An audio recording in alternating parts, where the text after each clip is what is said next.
Halo, perkenalkan saya Aziz Nur Prasojo dan saya dari Universitas Negeri Semarang, Fakultas Bahasa dan Seni, Sastra Inggris dengan NIM 25020500105. Pada era modern saat ini, perkembangan teknologi informasi tumbuh dengan pesat dan membuat kita semua dapat bertukar informasi tanpa halangan. Dalam era digital yang semuanya serba terhubung dengan jaringan internet, media literasi telah berubah menjadi dari wujud fisik menjadi digital. Semua budaya seakan-akan dapat dikenali walau hanya dengan mengetik pertanyaan dalam mesin pencarian seperti Google, DuckDuckGo, dan Edge. Salah satu fenomena yang terkenal yang mengguncang dunia kini adalah visual kei. Nah, visual kei merupakan kultur budaya yang telah berhasil mengangkat sebuah gerakan musik bawah tanah Jepang menjadi kultur global yang memiliki banyak peminatnya. Namun, seringkali kompleksitas dan ketenaran visual kei ini yang tertutup di balik riasan tebal dengan panggung yang eksperimental, banyak sekali orang yang tertipu atau mulai adanya miskonsepsi dalam kesalahpahaman makna. Disinilah peran literasi digital bisa membantu pembaca untuk memahami kultur budaya dari visual kei tersebut.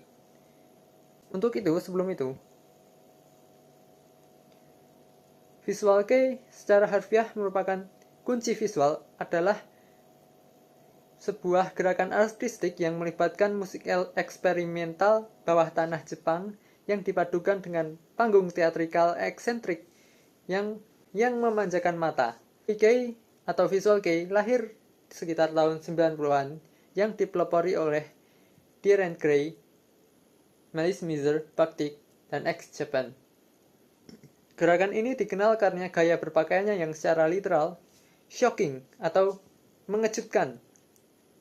Kei sangat menantang norma masyarakat Jepang yang pada kala itu sedang menolak keragaman dengan menampilkan individualitas yang androgini, kostum unik, dan hiasan eksentrik.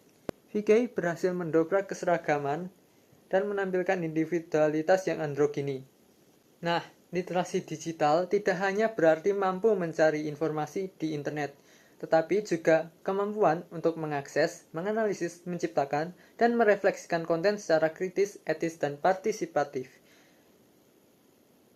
Media digital seperti YouTube, Instagram, TikTok, dan hingga forum daring online seperti website-website seperti Scapegoat, 4chan, dan sebagainya, itu adalah panggung utama visual kei untuk menemukan audiens global baru.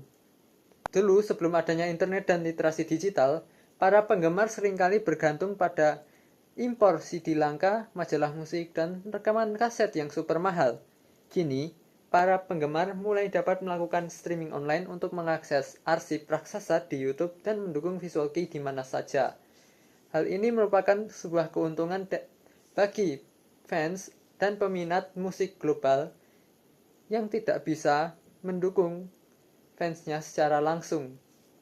Kemudian, literasi digital tentunya sangat diperlukan guna mendorong kita untuk bertanya, mengapa musisi visual kei menggunakan estetika androgini?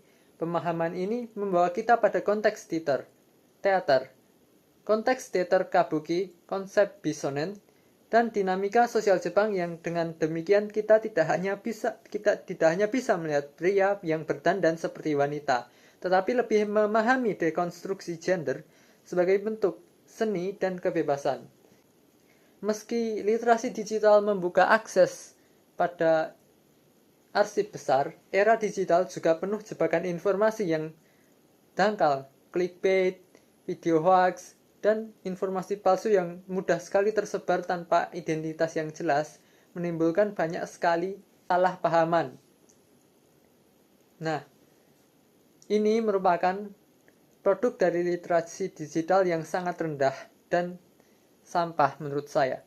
Disinilah tanggung jawab komunitas, konten, dan konten kreator untuk tidak hanya menghibur, tetapi juga mendidik dan membuat konten yang kontekstual, menerjemahkan wawancara secara akurat dan memberikan apresiasi yang menghormati asal-usul budaya. Bentuk literasi digital merupakan bentuk literasi digital etis yang sangat-sangat tinggi dan dihormati.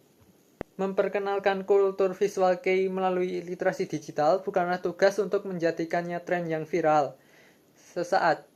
Ini adalah upaya untuk membangun jembatan pemahaman antar budaya yang autentik.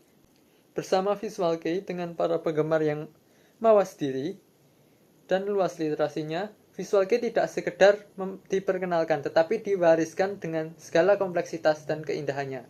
Oleh karena itu, kita sebagai pengguna media literasi yang kritis, kita harus aktif mengolah informasi dan menjaga kebenaran dengan mengecek segala sumber dan melakukan cross-verifikasi apabila diperlukan. Sekian, terima kasih.